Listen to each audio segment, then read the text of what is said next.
ମୁଁ ଆଜି 10ଟା କଙ୍କଡ଼ା ନେଇଛି। ସେଥିପାଇଁ ମୁଁ 4ଟି ମିଡ଼ିୟମ୍ ସାଇଜ୍ ପିଆଜକୁ ଏମିତି ଛୋଟ ଛୋଟ କରି କାଟି ନେଇଛି। 3ରୁ 4 ଇଞ୍ଚ ଅଦା ନେଇଛି।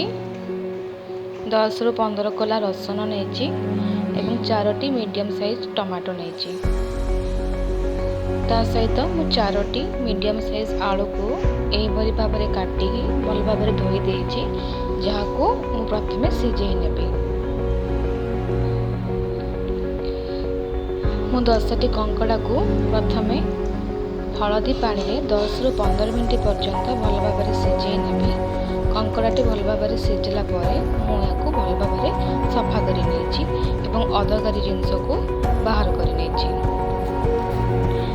ତାପରେ ମୁଁ ଏକ ପାତ୍ରରେ 3ରୁ 4 ଚାମଚ ତେଲ ଦେଇଛି।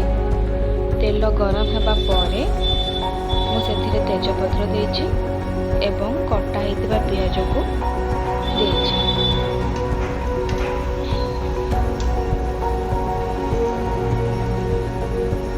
ପିଆଜ ଗୁଡ଼ିକ ଗୋଲ୍ଡେନ୍ ବ୍ରାଉନ୍ ହେଇଗଲା ପରେ ମୁଁ ସେଥିରେ ଅଦା ରସୁଣ ଏବଂ ହଳଦୀ ଗୁଣ୍ଡ, ଲଙ୍କା ଗୁଣ୍ଡ ଏବଂ ଟମାଟୋକୁ ପକାଇକି ଭଲ ଭାବରେ ଫ୍ରାଏ କରିନେବି।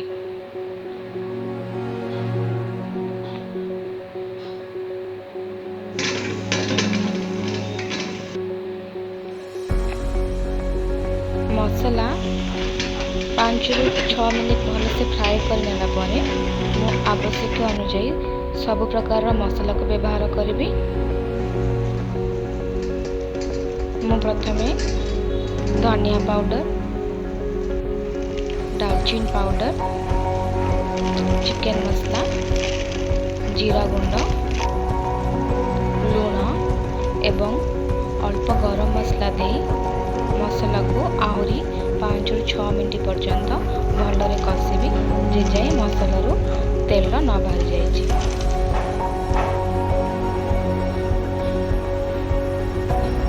ମସଲା ଗୁଡ଼ିକ ପକାଇଲା ପରେ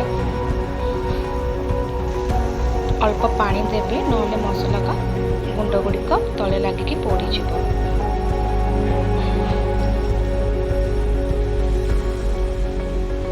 ସବୁ ମସଲା ଭଲସେ କଷି ହେଇଗଲା ପରେ ମୁଁ କଙ୍କଡ଼ା ଆଉ ସିଝେଇ ନେଇଥିବା ଆଳୁକୁ ପକାଇ 3ରୁ 4 ମିନିଟ୍ ପର୍ଯ୍ୟନ୍ତ ଆହୁରି ଭଲ ଭାବରେ କଷି ନେବି। ସବୁଯାକ କଷି ହେଇଗଲା ପରେ ମୁଁ ଆବଶ୍ୟକ ଅନୁଯାୟୀ ପାଣି ଦେଇ 3ରୁ 4 ମିନିଟ୍ ପର୍ଯ୍ୟନ୍ତ ଭଲ ଭାବରେ ଫୁଟେଇ ନେବି।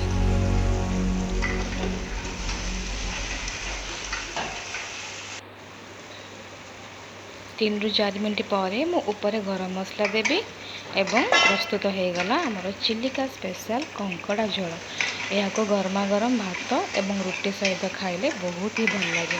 ଭିଡ଼ିଓଟି ଭଲ ଲାଗିଥିଲେ like, comment, share and subscribe.